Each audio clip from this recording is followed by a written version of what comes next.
the race, I'll be on top again.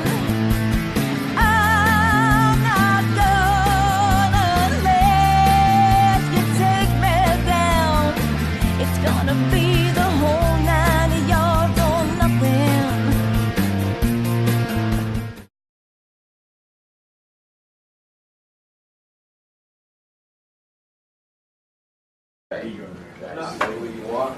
Welcome to Legal Straight Talk. I'm Brett Harrison from the Harrison Law Group. And today again we have Ron Fatoullah, an elder law attorney. Ron, thanks for coming again. Oh, it's great to be back. I want to get it right into it Okay. with you again. Let's go. I'll try not to be as heated. But, you know, last time we talked a little bit about healthcare proxies and power of attorneys. Mm-hmm. Quite honestly, it's legal talk again that's confusing. Right. What is a healthcare proxy and how is it different than a power of attorney? Absolutely. Very, very different. So let's start off. We spoke about the power of attorney, I think pretty much in depth last time. Power of attorney is where an individual gives the right to someone else to manage their financial affairs. When we do elder law planning, that power of attorney should be modified in many, many different ways for someone as they get older. It's very, very important to have a modified power of attorney. Meaning? Well, you want to add provisions regarding Medicaid, protecting the home, estate planning, the right to make gifts up to an individual's comfort level. There are so many different provisions. So it's not a one-page document? No. It's nothing you're going to buy at Staples, Office Max? No, absolutely not. That would really get you in trouble. You know what bothers me? A lot of people, the internet, first off, I think is great to get some information if you're looking for an attorney or to get these power of attorneys, healthcare proxy documents. It's a great thing to give you some education. But people sometimes, they just say, oh, I got this on the internet for $19.95, or I called this legal processing. I won't use names of companies. That'll process it. They asked me about 40 questions, and I put it in, and boom, I got a document for $10. Right. So sometimes a little knowledge can be dangerous. Could be very dangerous. Especially the internet. Right. Exactly. And you see it in your practice. All the time. What's the tip? They come in and say, I don't know why I need you, but my friend told me I should come to speak to you. I just got this off the internet. Right. Well, especially trusts. Trusts are great, vehicles, but a healthcare proxy, somebody can do on their own. That's but not you so better common. know the nuances. But the nuances are very important. But trust, the power of attorneys, those are complicated documents if they're done right. And you could get, just like what you said, you can have a basic trust, but it's the intricacies. Let's say we're doing a trust to protect assets for Medicaid planning. There's very little nuances that could make that trust no good. And I would say that about a third of all the trusts that come into our office, even drafted by an attorney, they're not good for the purpose that they were drafted for. Here's another thing. And they need to be fixed. And here's something, before I forget, I want to make sure I bring this point out, is that just because you had a healthcare proxy, a will, some type of elder law planning, let's even say you did it 5-6 years ago. You know what? I suggest you need to get it updated. Am I correct? Absolutely. Why? Because and why don't you go into the whys? Sure. Things change. The law could change, number one. Sometimes the law is grandfathered. Maybe that trust will still be good, but maybe not. But also family situations change all the time. You have a child that maybe was healthy, now maybe is a special needs child. You have a child you loved at one point, but then, there are some issues that you have with that child. They married someone that you don't trust? That happens all the time. I ask my client, mom or dad, children get along, do you get along with all your children? I love my daughter. But that guy that she married, I don't trust him. If I give my daughter any money, he's going to grab it. What should I do? Things like this change all the time. And we Also- do want to get together with our clients, and we could modify the Now, documents. as a general rule, I know you can't say generally, but how often do you recommend, besides a major family change or circumstance, how often should it be every year, every 3 years, every 4 years? Yeah. Well, what do you very, recommend? Very good question. I would say probably every 3 years or so, unless the law changes. You know, But they're and not going to know that. They're not going to know. So I'm guessing they're not reading the law journal, Right. but they're not going to the bar associations. if there's a big change, we would send out a newsletter to our clients, you know, so that they know that there's an issue and that they should call us. But, you know, And- don't wait for the attorney to contact you, and most attorneys probably will if they're concerned with their clients and they do follow up in the right way. But you know what? If you're concerned, there's a lot of ways to do it. You call the office, or if you want to deal with Ron or some other attorney, you could always email them. Absolutely. Say, you know what, Ron, just a quick question. Can you please review? I'm concerned that I have other things, or can I set up an appointment? It's as simple as that. Sure, sure. And, you know, let's say there's a power of attorney that we drafted 10 years ago. The law might say that, you know, change to the point where, you know, it's still a good power of attorney, but it would be better if we added these 5 provisions. You know, so this happens all the time. And so it's always a good idea to call us every few years to just make sure that everything's up to snuff.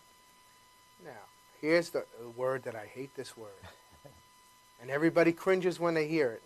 Medicare. Medicare and Medicaid. And Medicaid. When Yeah. people hear that, you know what they do? They go like this. They go, here's my wallet, Just take it. here's my deed to the house, and here's my first child. You can Right. take them. Okay? But, Literally sometimes with that first child. right. But you know what? You don't need to be scared. You don't need to run from it. Right. There are changes, and this is exactly what Ron was talking about. You need to contact Right. your attorney. Now, let's talk about why it's important to Right. understand Medicare, Medicaid. Sure. Well, first of all, there's a very big difference between Medicare and Medicaid. Let's let our listeners know, Sure. besides spelling. Besides spelling. Oh, those couple of letters mean a very big, you know, it's a very big deal. Medicare is for anyone who turns 65 or earlier if you're disabled. Regardless whether you're a billionaire or you have nothing. That's right. That's It's not Medicaid. means tested. So Bill Gates, you know, when he turns 65, he can go on Medicare. You know, it's a government benefit for anyone. So they don't look at your assets. Medicaid is a different story. Medicaid, you do have to be impoverished. And there's certain guidelines. In New York State right now, the actual asset level for an individual is only $14,850. Not a lot of money. How'd they come up with 58? It's supposed to- 850. Did I say 1,400? $14,858. $850. Not eight. $850. Yeah, Okay. but that's what it is. And not a lot of money. And what's deemed an asset? Anything you have, pretty much. Stocks, bonds, mutual funds. They look at your home differently. But, you know, if you go into a nursing home, oftentimes, even if the home is exempt, initially when you go into a nursing home for Medicaid and people read a newspaper, oh, my home is exempt, I don't have to worry about it. Later on, it doesn't mean that Medicaid can't recover against it. There are lots of nuances that people are just simply not aware of. And what are the key things that people should be aware of? Well, when it comes to Medicaid and Medicaid planning, they need to know what Medicaid covers. What does it cover? Number one, Medicaid can cover your cost for a home health attendant at home.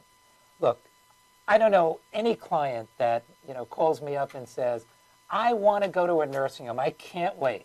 Doesn't happen. But sometimes people need it. If they need care as they age, they typically want to be at home or in an assisted living facility. If they're a little too nervous about being home, let's say there are stairs or etc.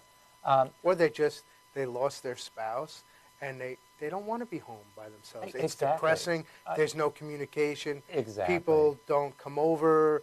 There's no Sure. interaction. You know what? People go downhill from that as well. Absolutely. They don't want to stare at the four walls, so they want to be in an assisted living.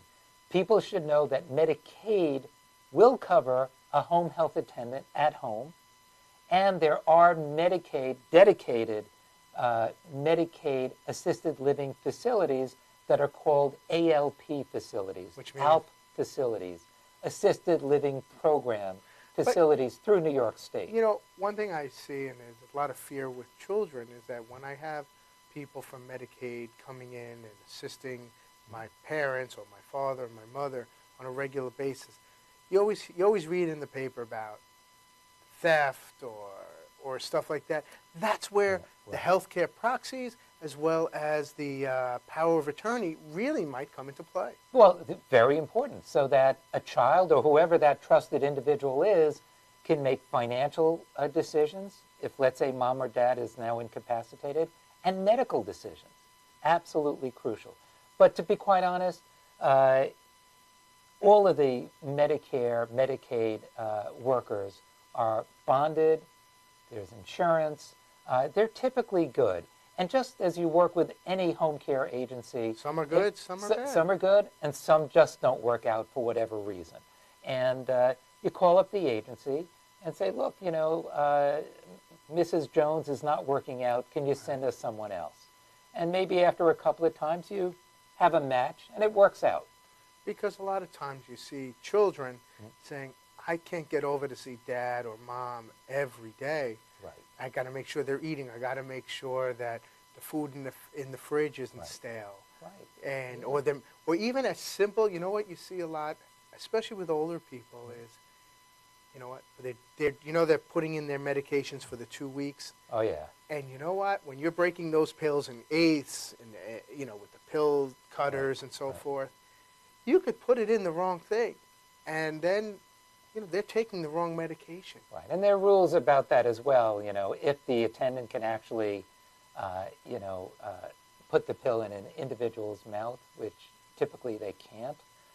So you do have to be very, very careful with that. And yes, there have been so many issues when an elderly person was getting the wrong medication, sometimes even from the pharmacy itself.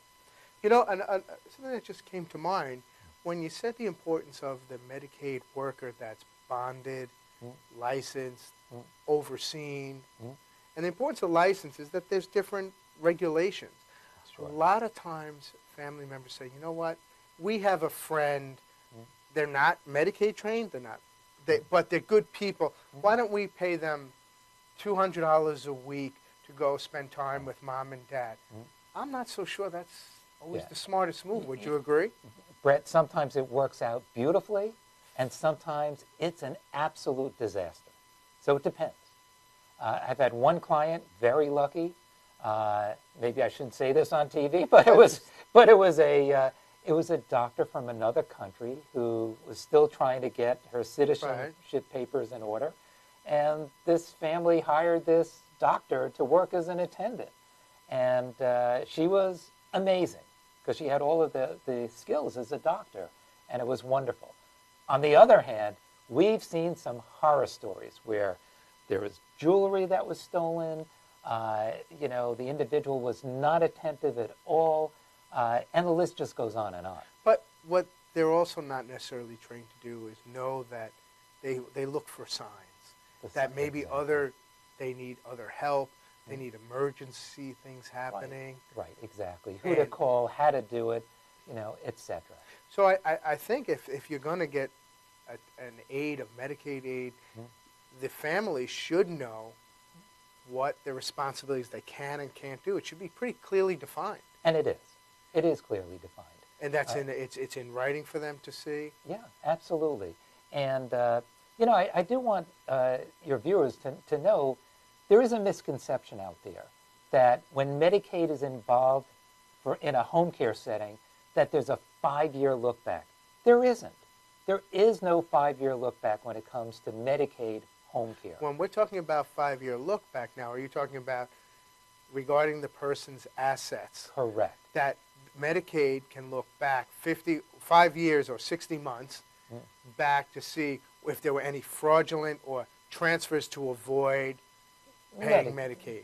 Right. We don't call them fraudulent, really, because you're allowed to do it, But then Medicaid doesn't have to provide the care, but only in a nursing home setting. So if you're it's- living at home, Yeah. So let's your say, assets are protected. So let's say today someone has $214,000. You're $14,000 over the Medicaid level. You can actually transfer that $200,000 into a Medicaid trust today and go on Medicaid benefits at home, right away, virtually right away. Takes a couple of months to get all of the paperwork through and get everything right, but you can do that. Can you get 24-hour care? It's getting harder and harder, but that's what we advocate for. You can get 24/7. And I want to take you in a different direction now. absolutely. And this may surprise you, but I think this is Okay, important. let's go. All right. Let's say now you're a successful business person. Right. And you know what? You want to sort of wind down a little bit, or maybe you're not as sharp as and you sense it. Mhm. But you want to transfer the asset to a child who's obviously an adult. It's been working in the company, or son-in-law, daughter-in-law, Right, daughter. sure. Mhm. But you want to make sure it's protected, because you're saying, I'm not sure they're the right fit, but there are certain types of planning and trust that you can do, business planning and trust. Right, And right. that's where you also can step in, where we talked in the first show, Right. elder law, trust, business, can all go Estate in. planning, it all, Now, are there certain type of, let's say, I want to pass through one trust from this generation to protect my legacy, and let's say I have young grandchildren. I'm both, I have 10 grandchildren. I want to make sure it's a very successful business. I want to make sure son one or daughter one or whatever, who's going to be the CEO or CFO, doesn't just run through the money, Right. bad decisions, and that. I want to be able to take back the reins, and I want to make Right. sure I essentially pass through my business to the younger Right, generations. right. Is There there are lots anything? of different ways to do that. I mean, if there's a taxable estate, oftentimes the business is transferred out slowly. Control is not given out so quickly. And even if my client, knows the child and the child's working in the business, it's been working well for 10 years, absolute trust, oftentimes they may actually transfer the ownership of the business, but they retain control in many ways. And there are lots of different ways to do that. What kind of trusts are there for these? They could be revocable trusts, irrevocable Well, trusts. let's there could be, let's talk about you're using legal words. Okay. Let's talk plain English. Sure. What is a revocable and what is irrevocable? Sure. Well, let's start off what a trust is. Okay, You, what is as a an trust? attorney, you know what a trust is, but maybe viewers don't know what a trust is. A trust is an entity that's created by an individual that actually holds an asset. That asset could be cash, like money in a bank, or stocks and bonds, but it could be a house, Could be a it could business. be real estate, and it could even be a business. Right. So we would create a trust. If it's for estate planning purposes, it might be an irrevocable trust. And then you might ask, well, nobody likes the sound of the word irrevocable. Means that once I start it, I can't change it. Right. But that's not true. Okay. There are many trusts that we can draft that are irrevocable that can be revoked with the consent of a trustee and beneficiaries. And if we set up that trust, there's a way to set up that trust where you may need only the consent of a trustee, the way we set up our trust, who might be the sole beneficiary. It's a bit of a complicated situation, but we make it easy for our clients with the way we draft our trust so that if you have to revoke it, you typically can. So you can now, I guess it would be called a pass-through trust, maybe. I'm not quite sure if Right. that's the word, but I can pass my business from one generation, or at least some of the monetary aspects, from one generation to the next. Absolutely. And then I could, and it may quote not- unquote, maybe pass away in peace, that I don't have the idiot son-in-law, or daughter. I mean, I've Right. seen stories where, Right. well-off people have given 10, 12 million to start off a company and said, okay, Junior, or the daughter say, I'm setting you up, I get the offices, I've gotten you the assets, I Right. do this, do it right. Right, exactly, yeah. And they blow through it, They- and they- they don't know what they're doing. That could happen. I mean, the biggest mistake is that a parent would trust the child without, having that child in the business, and having that child truly tested. But when it comes to sons and daughters, we're sometimes blind about our own children That's true. as That's well, true. and that's also something that you see Yeah. as just from meeting the children. You say, you sometimes put up a little bit of a, well, wait a second here, Yeah, exactly. something doesn't seem right. Right. Well, I urge all of my clients, when I lecture, I tell people, plan ahead. Whether you have $100,000 in the bank or just a home, or we have a client with hundreds of millions of dollars as well. And, the planning is obviously very, very different, but the theme is the same. Plan ahead. Because we can do a lot more planning ahead than, if something happens at the last minute. So, for example, with a wealthier client, we've had this situation where that wealthier client had a business. Everything is going great. But that individual died suddenly of a heart attack. Now what happens to the business? It's a succession plan that we have to have. And so we would guide our client along with the accountant, the financial advisor, and actually, But you got to my next point, which is Sure. interesting. So it's not just you go to Ron as an elder attorney and say, listen, Ron, I want to set up my business. An astute elder law attorney may say, well, you also need to deal with, there's tax issues now. Yeah, absolutely. There's wealth management issues. Absolutely. There's also maybe certain insurance issues. Do you want to have some type of business type of insurance in case one of the key man or key partner insurance? Absolutely. So a lot of times you'll get all of them involved. Exactly. And just so you know, because this is the holy area of elder law and estate planning, we have a tax attorney on staff, full-time. I happen to be a wealth advisor myself with a separate company, but I know the issues. And if a client comes in with a life insurance policy or key man insurance, etc., I have my licenses. I know how to read those policies to make sure that the client has what that Right. client needs. So when you talk elder law and estate planning, it involves all of this. It also can involve, exactly, business planning. But it's not just business planning for that. It also is business and family planning. God, yeah. And, With the family issues that we spoke about the last show. So it goes Yeah. into, and it could go into where you need a tax attorney. Sure. And someone that's overseeing the assets. And now you also may have within that business, within that planning, you're going to have who can help guide, who can make certain decisions. Right, exactly. And who will it be? Is it done as, as a consensus? We spoke about that power of attorney. A lot of clients say, I'm going to name all my children. I have 3 children. I'm going to name all 3, but they have to act together. And when I said that, you started to chuckle. But I've gotten that so often. You have one child hiking in the Himalayas. You have another child. Sometimes a child just says no. It reminds me of the Smothers Brothers. I don't know if you remember that I show. remember them. Mom Like You Best. So Right. I'm not going to do this.